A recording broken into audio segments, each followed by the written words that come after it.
ജ്ഞാനായ സമുദായ പിതാവ് പാത്രിയാർക്കീസ് ബാവ മുടക്കിയ തിരുമേനി പള്ളി കുദാശ ചെയ്താൽ അതിൽ ദൈവിക ശക്തിയാണോ അതോ സാത്താൻ്റെ ശക്തിയാണോ? സമുദായ വിശ്വാസികൾ ചോദിക്കുന്ന ചോദ്യമാണ്. ഇട്ടിയപ്പാറ കുരിശുപള്ളി കുദാശ സംബന്ധിച്ച ചില അനാവശ്യമായ തെറ്റിദ്ധാരണകൾ സെവേറിയോസ് തിരുമേനിയുടെ അടുത്ത ബന്ധു പറഞ്ഞു വരുത്തുന്നുണ്ട്. ഇട്ടിയപ്പാറ കുരിശുപള്ളിയിൽ കണ്ണൻകുഴയത്ത് കുടുംബം നിർമ്മിച്ചു നൽകിയ കുരിശും തൊട്ടി കുദാശ നടന്ന അന്ന് കുർബാന മധ്യേ കുരിശുപള്ളി പൊളിച്ചു പണിയണമെന്ന് ഗ്രിഗറിയോസ് തിരുമേനിയാണ് ആദ്യം പറയുന്നത്. അതേ തുടർന്ന് വെല്യപ്പള്ളി പൊതുയോഗത്തിൻ്റെ തീരുമാനമനുസരിച്ച് പുനർനിർമ്മാണം അനുവദിച്ചു. പലർക്കും പൊളിച്ചു പണിയുന്നതിനോട് എതിർപ്പുണ്ടായിരുന്നുവെങ്കിലും പൊതുയോഗം തീരുമാനമനുസരിച്ച് നിർമ്മാണം തുടങ്ങി. പള്ളിയുടെ കലിടിയൽ കർമ്മം പുതുക്കി പണിയുന്നതിന് തുടക്കം കുറിച്ച് പഴയ ത്രോണോസിന്റെ മൂലകൾ തള്ളിപ്പൊട്ടിക്കുന്നത്, പള്ളിയുടെ മുകളിൽ കയറ്റുന്ന വലിയ കുരിശ് പ്രാർത്ഥിച്ചതും കട്ടിള വെക്കാൻ പ്രാർത്ഥന നടത്തിയതും ഇവാനിയോസ് തിരുമേനിയായിരുന്നു.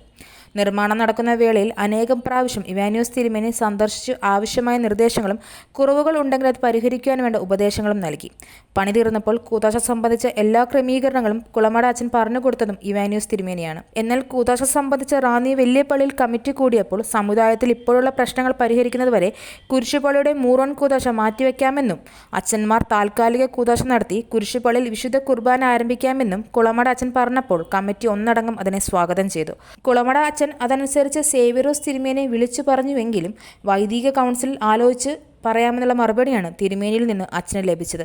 എന്നാൽ ചില ബന്ധുക്കളുടെ താല്പര്യപ്രകാരം സെവേറോസ് തിരുമേനി വെല്യപ്പള്ളി കമ്മിറ്റിയുടെയും ഇട്ടിയപ്പാറ കുരിശുപള്ളിയുടെ ആലോചന സമിതിയുടെയും സംയുക്ത തീരുമാനങ്ങൾക്ക് യാതൊരു വിലയും കൽപ്പിക്കാതെ കൂദാശ ചെയ്യാൻ നിർദ്ദേശിച്ചു. എല്ലാ മെത്രോപൊളിത്തന്മാരെയും സഹകരിക്കാത്തതിൽ കുളമട അച്ഛന് ഏറെ സങ്കടമുണ്ടായിരുന്നു. അത് പല വൈദികരോടും അച്ഛൻ പങ്കുവച്ചിരുന്നു. എന്നാൽ പ്രശ്നപരിഹാരത്തിന് അച്ഛൻ മറ്റൊരു അഭിപ്രായം തിരുമേനിയോട് പറഞ്ഞു.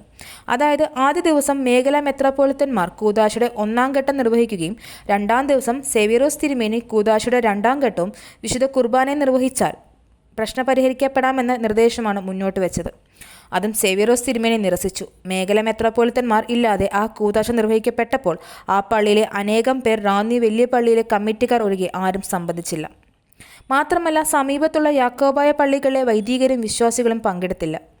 ജ്ഞാനായ സമുദായത്തിലെ മുഴുവൻ വൈദികരോട് സേവ്യറോസ് തിരുമേനി ഇതിൽ പങ്കെടുക്കണമെന്ന് നേരിട്ട് ഫോണിൽ വിളിച്ച് പറഞ്ഞിട്ടും കേവലം 22 അച്ഛന്മാർ മാത്രമാണ് പങ്കെടുത്തത്.